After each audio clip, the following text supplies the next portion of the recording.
Hey everyone, it's the Grumpy Meeple. I am back after a bit of a hiatus. You're gonna probably see this a little more often on the channel where if I don't have something that I'm really interested in, then I'm probably gonna be posting less. So you saw an explosion of content out of me during the Marvel Zombies Kickstarter campaign because I was very fired up about that campaign and some of the decisions they were making. And then I kind of leveled off and disappeared for a bit. And that's really kind of the direction I want the channel to go into the future. Maybe less content, but more passion and really hitting the topics and games that I am like super pumped about. And so I am back. And today we are looking at something I am very, very excited about. And that is Street Fighter the Miniatures game. So this game came out on Kickstarter like 3 or 4 years ago. And it was created by or kind of authored by Angry Joe from YouTube. This is a guy who makes video game and movie and now board game related YouTube content where he's playing the character of Angry Joe. And somehow he got involved in the production of this game and threw it up on Kickstarter. It made a ton of money, and then it disappeared for like 3 years because it took forever to deliver. But it did finally show up, and as soon as I saw people start getting it and actually showing off what the real game looked like instead of renders or prototypes and whatnot, I knew that I was going to have it. So I got really lucky actually because I was searching for a deal where I wasn't going to get completely eviscerated for not having backed it on Kickstarter and having no luck. And I stumbled onto one of my favorite local game stores, which is called Night Owl Games in Littleton, Colorado. And I'll put their kind of info in the notes here. They were running like a winter sale where they had a copy of the core game plus the stretch goals box for $140. And I've bought a ton of games from them in the past. I've special ordered stuff. I've backed Kickstarters through them, and so I'm pretty active in terms of communicating with them on Facebook. And so I just pinged them and said, "Hey, can you hold a copy of this for me because I really want it?"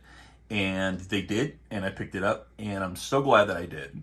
So thanks again to Night Owl Games for making it possible for me to get this on my hands without being totally scalped. And in terms of my history with Street Fighter, it goes all the way back to like the day Street Fighter 2 came out in arcades, basically, like 1991. This was, because I'm very old, this was one of like 2 or 3 arcade games that I was just completely obsessed with for the entirety of my adolescence, basically. I remember like seeing cabinets and like searching them out when we would go on vacation to like Gatlingsburg, Tennessee or some random place. And I would see a flyer somewhere, or my dad would tell me, or I'd see it in a newspaper that, "Oh my gosh, there's an arcade in this town. I wonder if they have Street Fighter." And they would, and it was the most amazing and exciting thing that ever to like, even just to stand there and watch other people play it. Because I would have been, 11, maybe 12.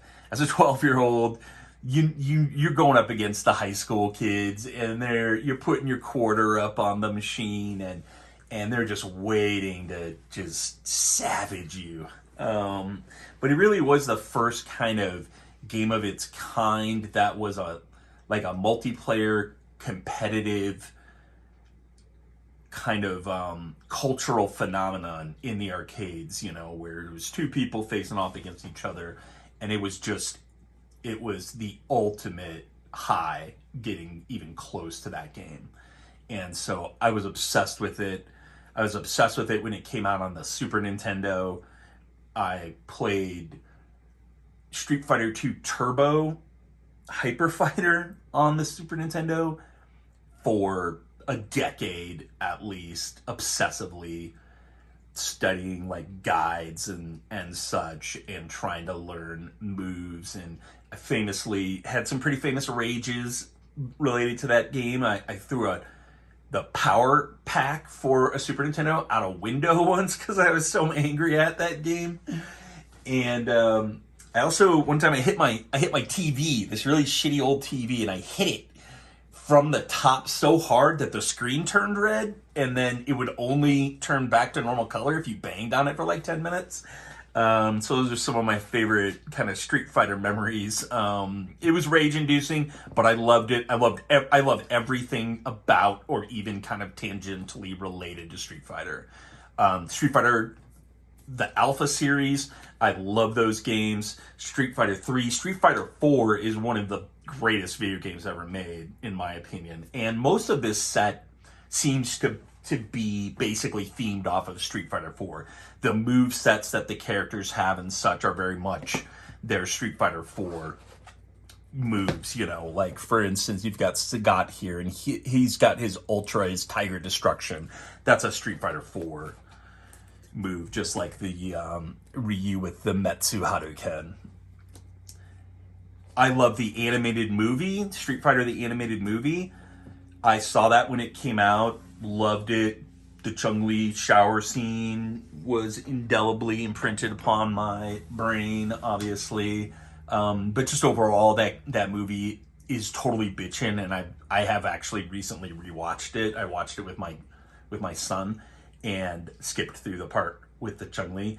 And I intend to actually play this game and like recreate the movie essentially. So I'm gonna do like, you know, Ryu versus Fei Long and so forth. And so I'm very excited about that. And then Street Fighter Assassin's Fist, or Street Fighter Ansatsuken, is like a live action YouTube series that has been edited into a full movie, and in my opinion is like the best video game related or even adjacent feature film that's ever been made. That movie is incredible. Track it down if you can. I have also just recently rewatched that. So bottom line, I love Street Fighter. I buy the action figures, I buy the display pieces, the statues, the posters, all of it. I love it. And so I knew I was going to have to get my hands on this game as soon as it showed up, and it wasn't crap, basically, you know. No offense to Angry Joe, but he's not known for his board game acumen up until now, and neither is Jasco Games, the producers of this game or whatever. I don't have time to sit and learn all the terminology of publishing board games, but Jasco isn't exactly known for putting out high quality shit either, but they should be now, because this game is high quality. This game is fucking awesome, and I want to just show it to you real quick. So we're going to start with just a basic, like, just showing off some of the miniatures and the terrain and set pieces and such, and then I'll talk a little bit about the gameplay.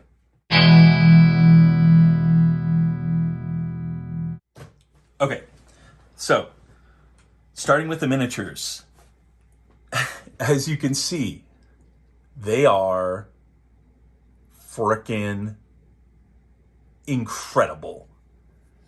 And I'm not going to spend a whole lot of time on this because there are like hundreds of videos on YouTube of people showing off these miniatures with much better cameras and much better lighting and much better detail than I could ever possibly show off. But just suffice it to say that I had high expectations for these miniatures based off of the renders and kind of the hype, and they have certainly been met and exceeded. They're gorgeous. These are like display level quality as far as I'm concerned. You know, they're not perfect. They're not the most amazing miniatures ever created. But as someone with less and less time to do stuff like paint and less and less skill, to be honest, to get a set of pre-painted miniatures that is to this quality, of which would take me weeks, you know, to paint like one guy basically.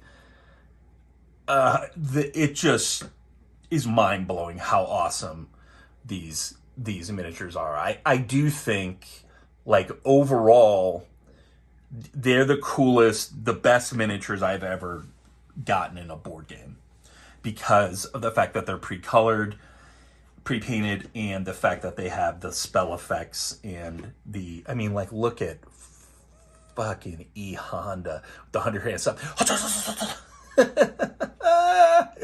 Amazing. Look at his face paint. Amazing.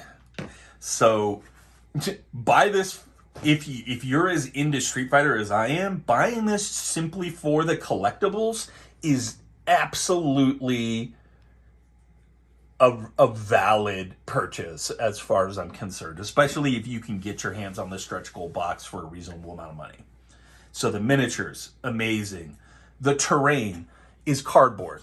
Now, I don't like cardboard terrain typically. I like plastic terrain. But plastic terrain has to be painted. And again, I don't have all day to paint terrain. So I saw that they were using cardboard terrain. I thought to myself, okay, well, I guess, maybe. But to be honest, it's of a much higher quality than any other cardboard terrain that I've ever dealt with. And I've dealt with battle systems and some other kind of basic MDF and cardboard terrain, and then obviously a lot of plastic terrain. This stuff is fantastic because it's just really thick. Like, it's like they took the thickness up to 11. Like, you can see just how thick the wall is on these individual pieces. So while you do have to put it together, you have to super glue them together. This will not stay together in any other form as far as I know. The end result is pre-colored terrain that I think is superior to just about anything else that I've used. This is leagues ahead of like battle systems terrain because basically that stuff could be like a similar thing, but it would be half as thick and it would be like a little wobblier, and it certainly wouldn't be durable enough to just like throw it around the room basically. And you know, it's bendy a little bit, and so the terrain that they put out with this game too is another like home run as far as I'm concerned, because it's just big enough, just thick enough that if you glue it together, and you can, you know, that's easy enough to do, you know, and it doesn't look like it's glued together. But if you take your time and you super glue it together, the end result is, you know, the equivalent of painted plastic terrain, essentially. It's really not a step down. So, again, the terrain is incredible that came with this set. Here's the dice. They're fine. They're nothing special. So, in terms of component quality, the dice are fine. The boards are a mixed bag. So this board is from the Boss expansion, because I also bought that because I had to have the full like Street Fighter 2 core cast, Super Street Fighter 2 core cast. And so I needed Akuma and I needed M. Bison, and they both come in the Boss expansion, which is separate from the main box or the stretch goal box. This map is from that expansion. You could see it's Chun-Li's level. So I'm going to just pull the extra terrain that I set up off the board so that you can... I'll pull the minis off too, just so you can kind of see it in its pure fighting form. Yeah, and so you can see it's a pretty accurate depiction of Chung-Li's level. You know, you've got the crates with the chickens in them. This is like a little like roasting station. These are the chickens that already got. It's got tables and stuff. It is, you know, like a 3D environment instead of a 2D environment. That's just the nature of the game. But this really looks like Chung-Li's level to me, and I really appreciate that. Some of the other ones are a little more generic. You know, it'll just be like Guile's level, the Air Force base, is actually really cool because it has this really kind of standout, incredible, awesome terrain. And the map is very cool with fighter jets on it and such. So that one is amazing. And then the other two that I have are kind of just like generic forests. Like one is dark and one is kind of daytime. And those are a little less impressive. But in general, the boards are pretty good. They could be thicker, I think. And they're a little prone to warping or bending. But I also haven't tried to mitigate that yet. I always do. Like I'll throw... hot tip, throw some desiccants in the box, you know, like a handful of desiccant packs, and it'll suck all the moisture out of these things, and it'll usually flatten them out, or at least make it possible to flatten them out. I have years of experience fighting tiles particularly from Shadows of Brimstone, where the tiles are abominable, and it's really just like look at the draw. Like, the day they packaged it, was it super humid? Yes, you're fucked. Like, your boards are going to bend. Like, they'll bend to the point where your guys cannot sit on them. Or even, it's just like a slope. And no amount of sticking it under a book is going to change that. The only thing that I found that works is throwing desiccants at them and just always keeping them desiccated, basically. And then, you know... and that's really annoying. And so I haven't tried to fix these yet. I suspect I'll probably be able to, but this one is a little bit bendy, and I don't love that. Beyond that, and what I really wish, Angry Joe, if you ever watch this, make playmats of this shit. I will pay you, sir, money.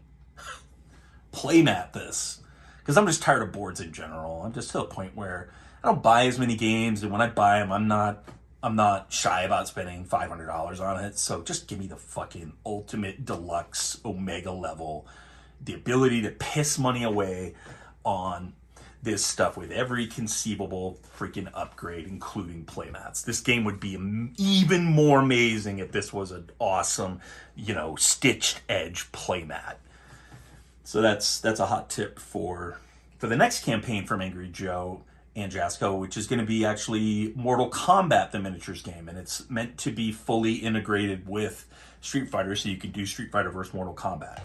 I didn't grow up with the kind of love of Mortal Kombat that I have for Street Fighter because it's an inferior game in every aspect, but I do like Mortal Kombat, and I like the characters, and so I'll definitely be picking that one up also. Anybody who wants to argue Street Fighter versus Mortal Kombat, fucking pick your game to go heads up with, and I will pick mine, and we can throw down. But back in the day, at least, Mortal Kombat was like a novelty kind of, you know, simpleton's game compared to something like Street Fighter 2 with the ability to combo moves together and the fluidity of the animations and the movements and such. It just always looked like the game that my little brother would be more interested in because it's, ew, look, it's gross. But, like I said, I liked it too. And I will be getting that Kickstarter.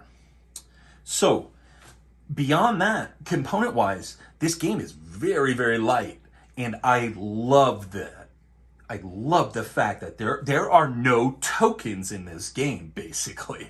There are a few. There's like a handful of very large tokens that sit out on the board for special play modes, like a power-up token that you can move over and get like an extra card to draw or something. But in general, the whole game is the cardboard terrain, the miniatures, the dice, the board, the deck of cards, which each fighter has their own unique deck of cards that is themed to their fighting style. So, you know, Sagat has a lot of tiger shots, because if you've ever fought Sagat, it seems like it's all he ever fucking does. Tiger, tiger! And then, you know, Ryu's got his own separate unique deck. There are a couple of different types of actions you can take on your turns, and there are different types of cards. There are projectile attacks, there are special attacks, and strike attacks, which are like melee attacks. And when you're playing the game, there's a little bit of a bluffing element where you put your attack card down face down, and then your opponent can decide if they want to block, which means they just roll the dice and maybe they get some of these shields, or do they want to try to counter it, which would be like the equivalent of, you know, throwing two fireballs and having them hit each other. And so then you flip your cards over and you say, oh, look, I countered with a projectile, so I get to do this. So it's a little bit of like a blood ragey, you know, card flipping, bluffing mechanic that's added to just like the raw dice and doing damage and stuff. And then that's it. The only other thing that you have are these dials. These dials suck. Dials often do suck. I have fixed them myself, basically, because they were so loose, like you could just whoosh. All you do is you just take a little yarn or string or something and you just kind of wrap it around the interior, and it'll make them stay where they are supposed to be. But also the other annoying thing, everybody talks about this, I'll talk about it just to fucking add to the shit storm. There's no zero on these tiles. I don't know why. Whatever. And so in terms of components, that's it. And again, to me, that's a major plus. This game is super streamlined. There is no finickiness in this game, really. There's no... Okay, so, you know, like, what is a game that I love that is finicky to the point of absurdity is something like Sword and Sorcery. If you've ever played that, it's a dungeon crawler where the dice have 5 or 6 different symbols on them. There is armor and shields and magic, defense, mitigation. And so every time you roll an attack in that game, it's like a 5-minute long process to figure out if you actually hit the guy or not. Or especially if you got hit. Because you're like figuring out, oh, my shield, I have this special ability. It just bogs it down. It's a really great game. I know they're doing a Taburu version of it, which is the digital board system that is coming out soon. I'd be interested to see if they fix that shit, because it's too finicky, like, to play regularly at this point. This game is the exact opposite. There are only like 5 components for this game. You could fit this game into a bag really easily, because all you need to do is take a board, the associated terrain, 2 miniatures, their decks, and 2 of the player dials. So you can create even like a little travel version of this that is full featured, without taking up a lot of space. So if you like to go to your, fly out to your grandma's house or whatever, and you got your buddies down the street and you want to show them the game, you can do that without having to pack this gigantic box, and it is gigantic. So that's my thoughts on the kind of setup of the game and the components and such. In terms of the gameplay, I touched on that already too. There's a bluffing element, there's dice rolling, there's the kind of resource management of charging up your ultra meter to unleash your ultimate attack. It's just a really fun, really light, really easy to get to the table miniature skirmish game. Like this feels to me like what Monster Apocalypse will be when I get that. which I am so excited about. It's one of my most anticipated games, and it feels very similar. Very lightweight rule set, very heavy focus on the units and their particular abilities rather than like a unique rule set, for each mode or whatever, or complicated token systems and such. That's another game that basically doesn't have any tokens in it. I like this trend towards less tokens because it makes a game like this so much easier to get to the table. And the more you get it to the table, the more you can play it. Because the idea is you're supposed to play 3 rounds of this. So you go through 3 battles, just like you do in the board game. And I think it's very doable with how easy it is to set up and reset it and such. Beyond that, I'm kind of blown away by this one, to be honest. Like I said, I was skeptical. I didn't back this on Kickstarter, even though it was an insane deal. Even at the time, and especially in retrospect, it was a deal unlike any other, basically. I think that all of the boss expansion, the core set, and the stretch goals were $125.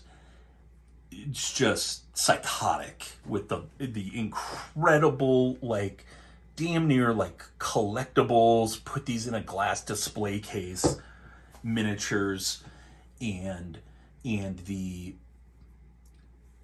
overall quality of everything. Even the boxes themselves are really thick, really heavy. They don't have that give, that like glue, like interior glue give where you can kind of feel where it's gonna break.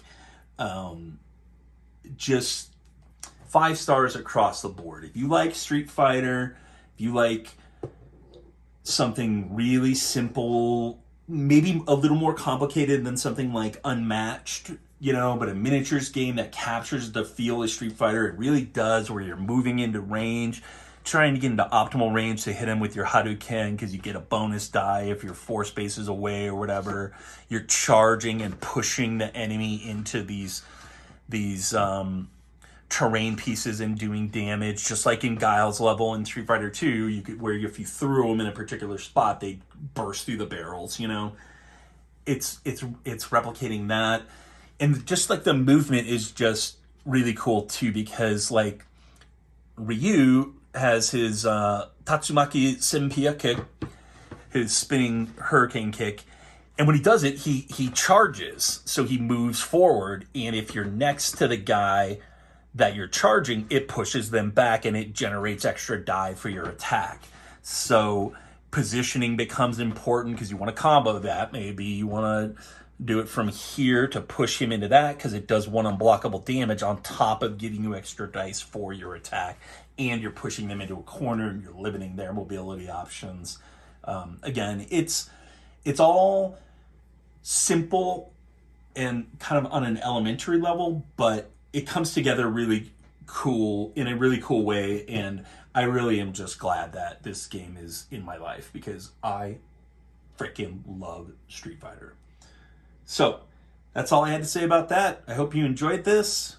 Let me know what you think in the comments, and I will talk to you later.